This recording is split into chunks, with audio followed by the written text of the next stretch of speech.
Halo kan, welcome back to my channel seputar lika-liku teknisi bagus. Oke kan, jadi video kali ini saya ada sebuah ponsel Xiaomi Redmi Note 8 yang saya beli dari pemiliknya seharga Rp50.000 ya. Jadi awalnya pemiliknya ini ingin servis ya, ingin memperbaiki Xiaomi Redmi Note 8 nya, tapi karena banyak sekali kerusakan, jadi dia mengurungkan niat untuk servisnya dan berniat untuk menjual, dan akhirnya saya beli dengan harga Rp50.000 ya.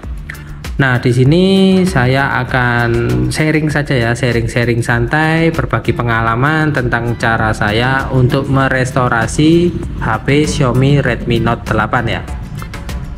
Nah, untuk kondisinya bisa dilihat ya, bahwa kondisi dari Xiaomi Redmi Note 8 ini sangat parah ya. Casingnya saja atau framenya saja itu hingga bengkok ya. Entah karena kenapa, mungkin karena kelindas ya. Kalau melihat dari kondisinya sini karena terlindas sih, entah terlindas sepeda motor atau terlindas mobil, atau kita tidak tahu ya, dan saya juga tidak tanyakan kepada pemiliknya ini karena kenapa. Tapi yang jelas ini ini jelas-jelas kondisi ponsel yang habis terlindas, bisa tertindih bisa ya. Nah, ini bisa dilihat ya, fleksibel yang menghubungkan antara mesin atas dan mesin bawah saja kakinya hingga patah-patah seperti itu ya, bengkok dan patah. Untuk kaki LCD masih aman ya, dan untungnya alhamdulillahnya itu soket yang berada di mesin ya, soket LCD ataupun soket yang menghubungkan board mesin atas dan fleksibel board to boardnya itu masih dalam kondisi baik. Nah, seperti biasa ya, ketika saya membeli sebuah ponsel itu akan saya cek kondisinya ya, cek kondisinya mulai cek baterainya, mesinnya, dan kondisi-kondisi yang lain ya. Nah, video ini adalah video langkah-langkah saya merestorasi dari Xiaomi Redmi Note 8 yang sudah hancur parah ya. Itu tadi barusan saya cek isi baterai ya. Untuk isi baterainya oke, tidak ada masalah. Kemudian saya cek untuk kondisi mesinnya, apakah ada konslet atau tidak ya. Nah, setelah saya cek, untuk kondisi mesinnya ini ada shortnya ya, tapi kecil banget ya. Jadi ada konslet tapi kecil ya, konsletnya itu kecil banget ya.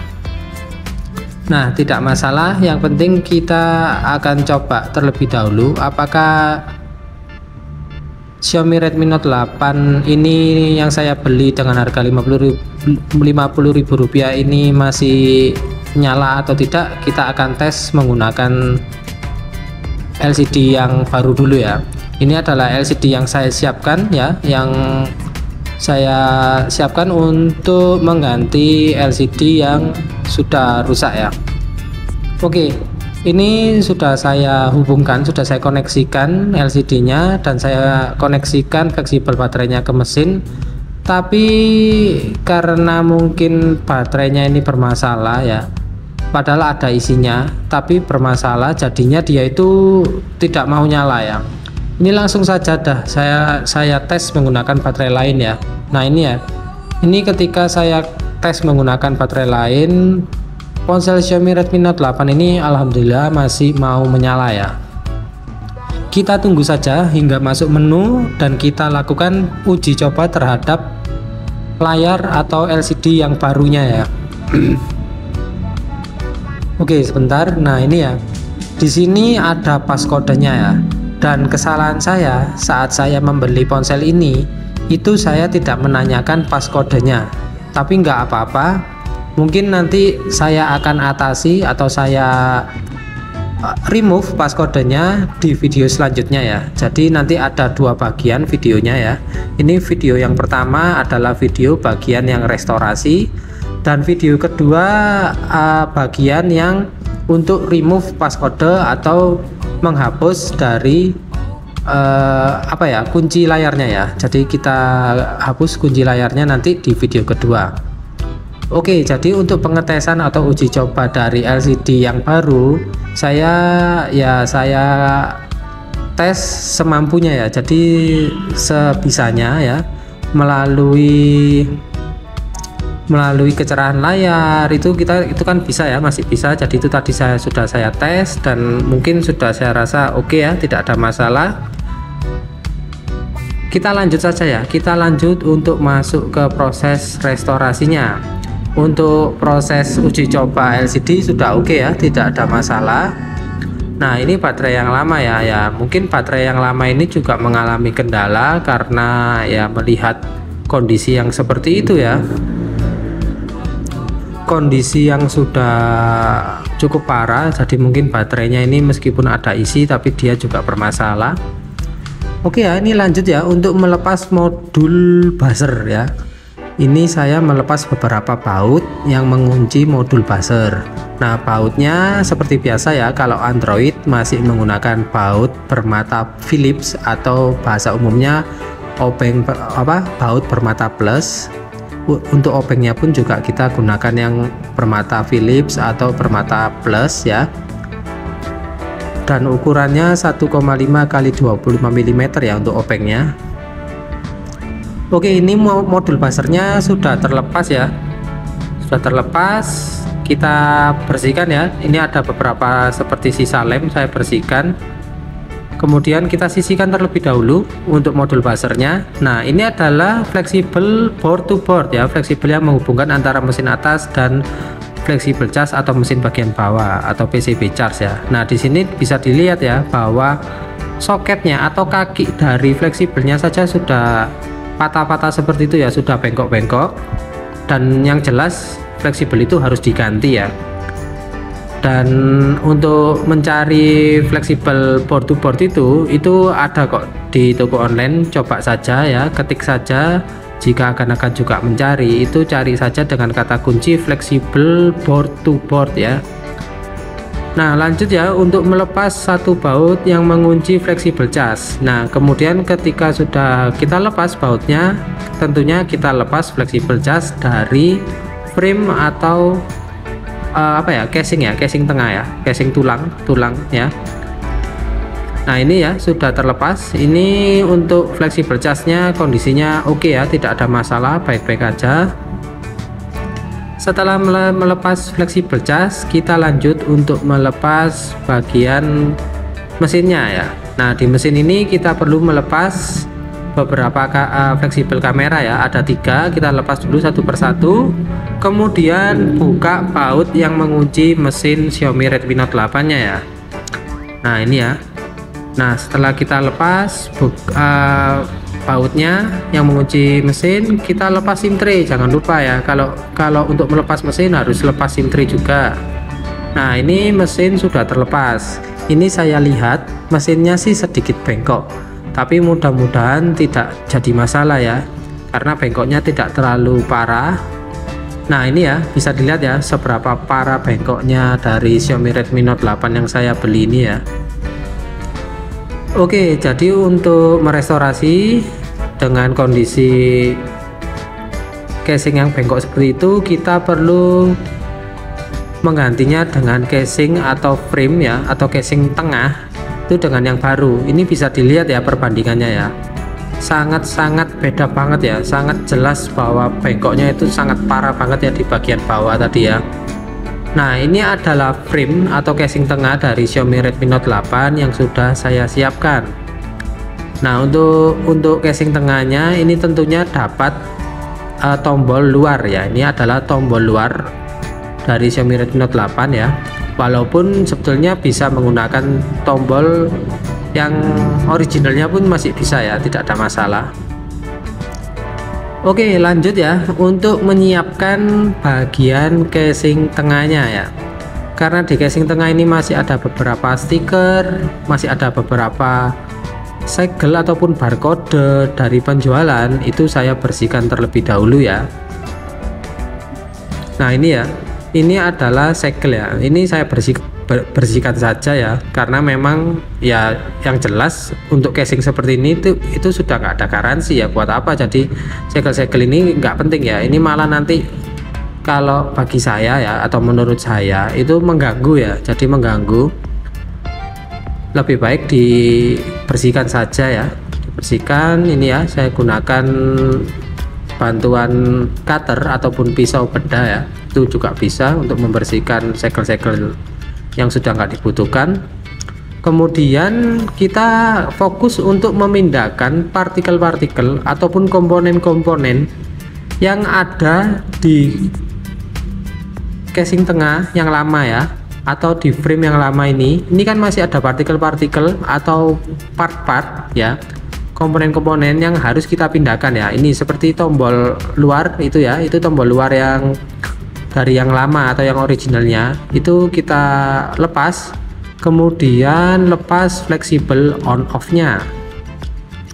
Kalau akan-akan atau teman-teman nggak mau ribet ya, pasang fleksibel on off baru, beli fleksibel on off baru kemudian dipasang di casing tengah yang baru ya nggak apa-apa ya. Jadi biar nggak usah ngerubah-ngerubah atau mindah-mindahin, ini nggak apa-apa. Tapi perlu diingat ya, ada beberapa part yang istilahnya kita cari di toko online ataupun toko part itu juga nggak ada, jadi mau nggak mau kita harus pindahkan ya. Nah lanjut ya, ini saya lepas bagian sensor ya, sensor lepas, kemudian beberapa komponen yang mendukung lah istilahnya ya, yang mendukung dan yang dibutuhkan itu kita harus pindahkan satu persatu ya. Oke ya, ini saya masih merapikan seperti karet-karet, ini saya lepasin satu persatu ya. Pokoknya jangan sampai ada yang ketinggalan ya dari casing atau frame yang lama atau yang originalnya, itu jangan sampai ada yang ketinggalan ya. Nah ini saya sedang melepas apa ya ini ya, ini seperti semacam plastik ya, plastik tapi fungsinya itu untuk plastik itu untuk menutupi lubang lampu LED ya, lampu LED, lampu notifikasi. Oke, ini sekarang saya lepas bagian speakernya ya, speaker telepon ya, untuk telepon ini ya, untuk memunculkan suara saat telepon ya, kita untuk mendengarkan suara saat telepon. Ini jangan sampai nggak dipindah ya, nanti kalau nggak dipindah nggak ada suaranya. Lanjut ya, ini lepas, ini untuk bantalan karet untuk SIM tray ya, ini bantalan karet untuk lubang SIM tray. Fungsinya sih sebetulnya bantalan karet itu fungsinya untuk menahan air, kalau ada kecipratan air itu untuk menahan laju air agar tidak masuk ke area mesin ya. Oke, ini lanjut beberapa busa ya, juga busa ataupun apa ya, itu ya, semacam ya seperti busa itu ya, berwarna hitam, itu juga fungsinya untuk menahan air agar tidak masuk ke area mic ya. Itu busa-busa untuk menutupi area mikrofon ya, ada dua jumlahnya, satu di atas dan satu di bawah. Waduh, ini untuk plastik plastik yang untuk menutupi lampu LED-nya tadi sempat loncat, untungnya nggak jauh ya dan masih bisa saya cari. Nah yang terakhir kita lepas LCD-nya untuk mengambil jaring-jaring speaker ya, ini jaring-jaring untuk menahan debu dan air ya yang menutupi speaker ya. Ya ini saya lepas di luar frame aja ya, karena saya bantu dengan blower, tapi untuk menghemat durasi saya tidak masukkan di dalam video ya, langsung saja ya. Ini saat LCD sudah sedikit terangkat, kita ambil saja bagian jaring-jaringnya ya, jaring-jaring speaker ini ya. Ini gunanya untuk melindungi speaker dari debu, dari pasir maupun dari air ya. Nah sebelum kita pasang, kita bersihkan ya jaring-jaringnya, karena masih ada serpian-serpian kaca dan debu ya yang nempel. Kita bersihkan, kita sikat hingga hilang ya debu-debu ataupun sisa lem ataupun sisa-sisa kaca ya, sisa-sisa retakan kaca itu bisa hilang atau bisa bersih ya. Oke, setelah kita lepas semua partikel-partikel atau komponen-komponen yang mendukung kinerja dari Xiaomi Redmi Note 8, kita lanjut untuk pasang satu persatu komponen-komponennya ke bagian casing atau tulang tulang tengah ya, casing tulang tengah dari Xiaomi Redmi Note 8 ya, yang baru ya, yang kita siapkan, yang nggak bengkok ya. Oke, jadi untuk memasangnya memang kita perlu ketelitian ya.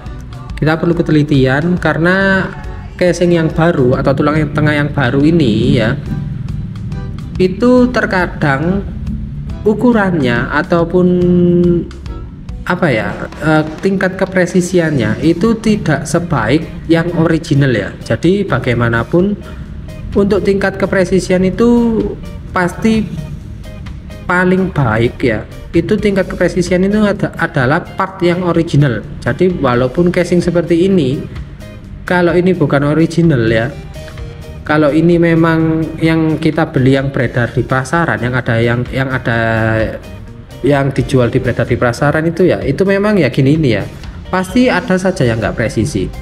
Nah maka dari itu kita perlu teliti, kita perlu pastikan ya bahwa saat memasang komponen-komponen yang yang perlu kita pindahkan ini, kita harus betul-betul teliti ya. Kita pasangnya itu betul-betul harus pas ya. Jadi jangan sampai ada yang nggak pas ya. Oke, jadi ini satu persatu saya pasang ya, mulai dari bantalan karet dari SIM tray, kemudian plastik notifikasi ya, plastik yang menutupi lampu LED notifikasi, ini saya pasang satu persatu. Oke, lah di sini terlihat ya bahwa saya sedikit kesusahan untuk memasang plastik yang menutupi lampu LED notifikasi, karena ya memang itu tadi ya, tingkat kepresisiannya itu memang beda. Kemudian saya pasang ini adalah vibrator ya, atau getar dari Xiaomi Redmi Note 8 ya. Karena lemnya sudah nggak rekat, ini saya tambahkan sedikit lem B7000 di area yang diharuskan ya, di area yang bagian rumah dari vibrator dari Xiaomi Redmi Note 8 nya ya, ini tambahkan lem sedikit. Dan kemudian ini juga untuk fleksibel on off nya ya, fleksibel on off nya juga karena perekatnya pun juga sudah nggak rekat karena dilepas ya, karena proses pelepasan tadi kan itu pasti daya rekat pun berkurang ya, sama kayak kita kalau double tape ataupun isolasi, saat kita lepas itu pasti saat kita rekatkan kembali kan dia daya rekatnya sudah beda dengan saat pertama kali direkatkan ya. Maka dari itu saya tambahkan lem B7000 secukupnya ya. Nah saat sudah memasang fleksibel on off, lanjut untuk memasang ini tombol luar ya, tombol on off dan tombol volume bagian luar. Nah di bagian casing tengahnya ya, di bagian lubang dari tombol on off ini itu biasanya terdapat kelebihan plastik ya. Jadi kelebihan plastik dari casing tengah ya, atau framenya itu pasti ada ya, karena itu tadi ya, karena kalau bukan original itu pasti saat pemasangan ataupun saat diproduksi ya, saat diproduksi casingnya itu ada kelebihan plastik ya, karena pengerjaannya mungkin entah kurang rapi atau bagaimana. Jadi kita itu harus membersihkan atau mengurangi plastik-plastik yang berlebih itu tadi ya. Oke, ini saya percepat saja saat pemasangan tombol luar ya, karena ternyata saat saya pasang tombol luar yang berwarna hitam atau bawaan yang dari frame yang baru atau casing tengah yang baru itu kurang enak ya, kurang baik ya. Jadi ini saya pasang saja tombol on off yang lama atau yang bawaan original yang berwarna silver, walaupun beda warna nggak apa-apa ya, kan karena ini memang untuk digunakan sendiri, bukan untuk customer ya, bukan untuk dijual atau untuk customer ya. Jadi ini memang untuk sendiri, jadi ya nggak apa-apa, nggak masalah. Jadi ini memang saya berniat memang untuk cadangan saja ya, cadangan ponsel toko ya, sekaligus ya memang untuk bikin konten restorasi seperti ini ya. Nah, setelah proses pemasangan tombol on off selesai, ini saya lanjut untuk membersihkan ya. Membersihkan ya itu tadi ya, karena ada kelebihan plastik yang mungkin saat proses produksi itu mungkin dia memang kurang rapi proses produksinya. Ini saya bersihkan, saya seset ya menggunakan cutter ataupun pisau bedah ya. Nah, jadi di sini saya sharing santai saja ya kan, tidak ada berniat untuk menggurui, sok-sokan ngajarin restorasi atau sok-sokan apa ya, sok-sokan keminter, enggak ya. Jadi di sini saya hanya bagikan langkah-langkah saya saat saya ini sedang merestorasi sebuah ponsel ya, dimana saya ada kesalahan ucapan atau kesalahan penulisan ataupun salah kelakuan, saya minta maaf ya. Jadi saya mohon maaf sebesar-besarnya jikapun saya ada salah, ada kekurangan ya, karena saya sendiri memang teknisi yang awalnya itu memang startnya itu memang otodidak. Jadi saya berusaha itu ya memang memperbaiki ponsel itu semampu saya, sebaik-baiknya ya. Jadi misalkan saya ada kekurangan ya saya mohon maaf ya. Nah, ini saya proses untuk membesarkan lubang area sensor ya, karena saya rasa lubangnya itu beda banget dengan yang originalnya ya. Jadi lubang untuk frame dari Xiaomi Redmi Note 8 yang baru ini itu kurang besar, maka dari itu ini saya perbesar pelan-pelan hingga ukuran lubang sensornya ini sesuai dengan originalnya, atau setidaknya bisa karet sensor ini bisa masuk dengan sempurna ya. Ya oke ya, jadi memang proses untuk restorasi itu cukup panjang ya kan. Jadi memang butuh kesabaran, ketelitian ya. Tidak apa ya, sebenarnya tidak mudah juga dan tidak susah juga sih ya untuk merestorasi sebuah ponsel. Yang penting kita sabar, teliti saja ya. Nah, untuk saya pribadi ini saya mengerjakan restorasi ini tuh membutuhkan waktu 1 jam lebih ya. Nah, di sini video pun sudah saya percepat bagian-bagian yang penting dan yang mungkin nggak penting itu ada yang saya cut, ada yang saya percepat, jadi biar menghemat waktu juga, biar nggak terlalu panjang juga ya, biar nggak terlalu bosan. Jadi yang penting-penting itu akan saya utamakan. Misalkan ada yang istilahnya bukan nggak penting ya, istilahnya mungkin hal itu sudah biasa, itu akan saya percepat ya. Oke ya, tadi untuk pemasangan flexible proximity atau flexible sensor itu sudah terpasang dengan baik. Saya lanjut untuk pemasangan, ini adalah jaring-jaring speaker ya. Jaring-jaring speakernya saya pasang lebih dulu ya, saya tempelkan di area casing tengah ataupun frame dari Xiaomi Redmi Note 8 nya. Oke ya kan, jadi saya mohon maaf ya misalkan videonya membosankan atau kurang baik atau gimana, saya mohon maaf karena saya ya berusaha semampu saya untuk memberikan yang terbaik ya. Oke ya, ini bagian jaring-jaring speaker sudah terpasang. Lanjut untuk pemasangan mesin ya. Kita pasang mesinnya ke area yang sudah ditentukan di casing tengahnya ya. Kemudian kunci dengan 2 baut yang sudah dilepas di awal tadi ya. Oh ya, untuk bautnya jangan sampai salah ya, karena ini bautnya itu berbeda ya dengan baut yang bagian yang berwarna hijau. Karena untuk casing penutup mesin itu bautnya berwarna hijau, dan sedangkan untuk baut yang mengunci mesin itu berwarna putih atau silver ya.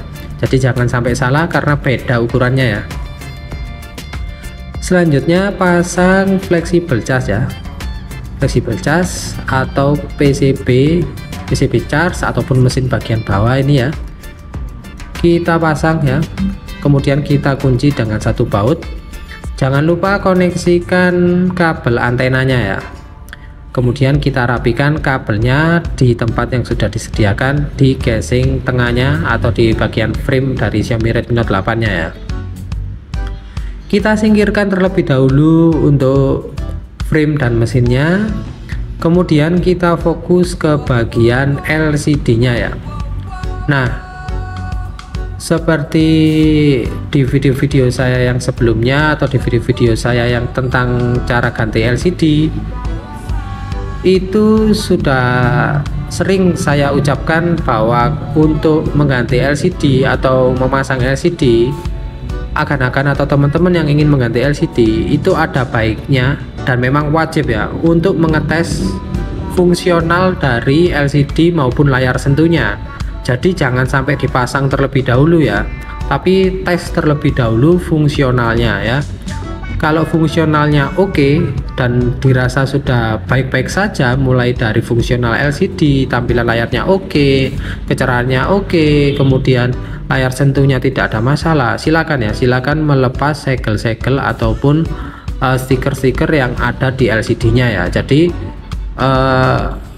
utamakan untuk selalu mengetes fungsional LCD ya, jangan sampai lupa, karena kalau kita nggak tes, kita langsung pasang dan kita sudah sobek stiker segel maupun stiker yang ada di LCD-nya, itu sudah jelas pasti garansi sudah hangus ya.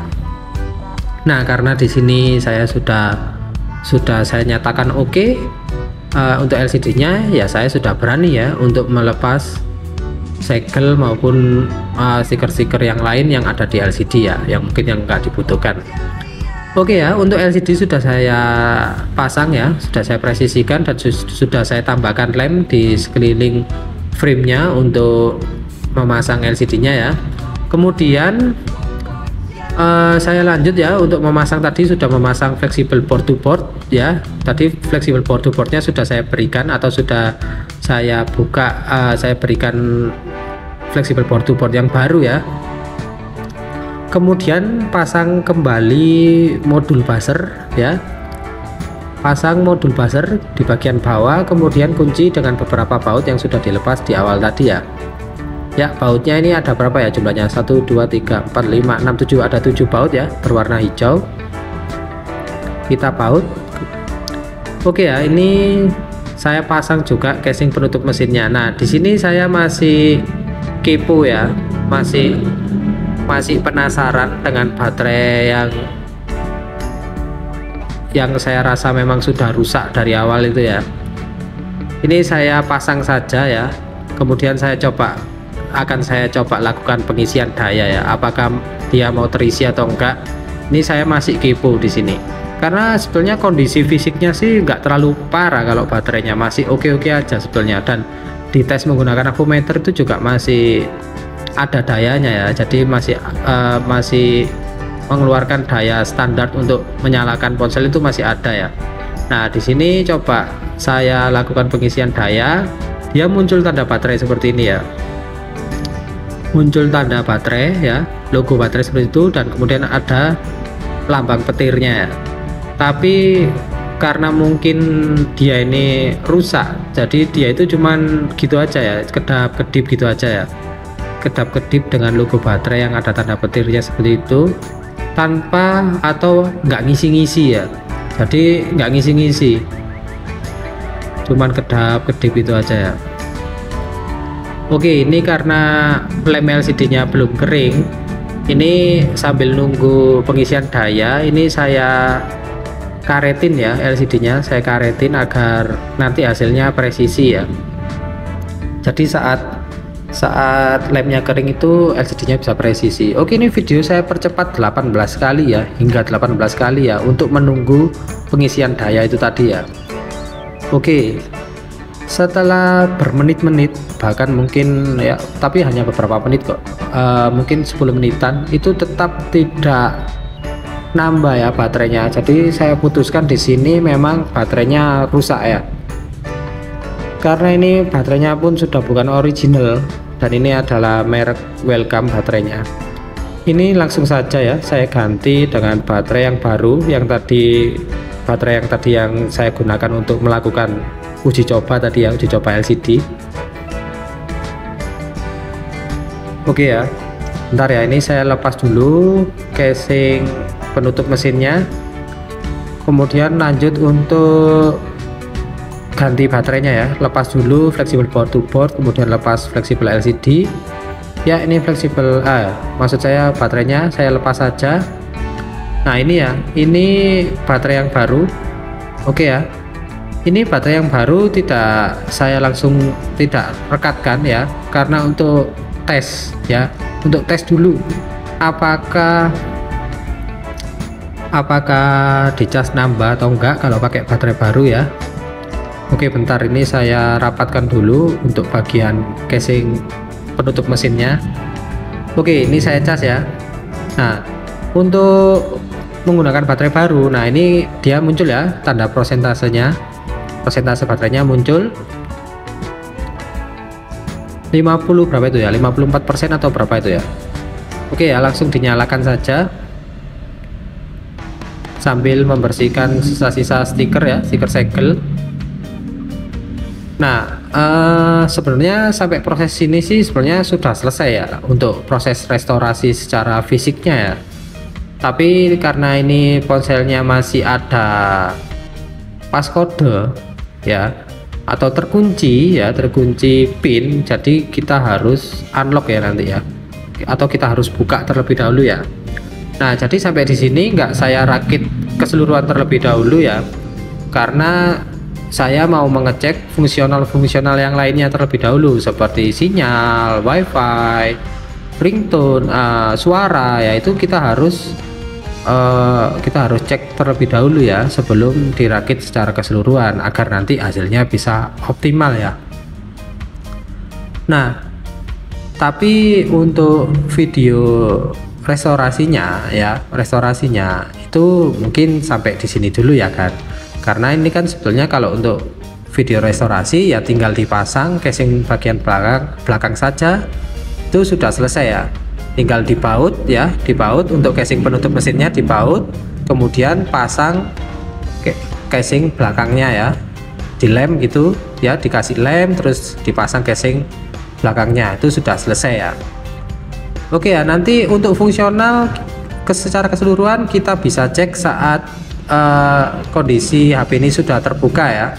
Jadi untuk video kali ini sampai di sini dulu ya kan, untuk video restorasi Xiaomi Redmi Note 8 ya. Oke, ini saya kelentek saja ya untuk stiker LCD-nya. Udah gak dibutuhkan ya. Sampai jumpa di video-video berikutnya, tentunya dalam kasus-kasus yang berbeda dan lebih menarik. Wassalamualaikum warahmatullahi wabarakatuh.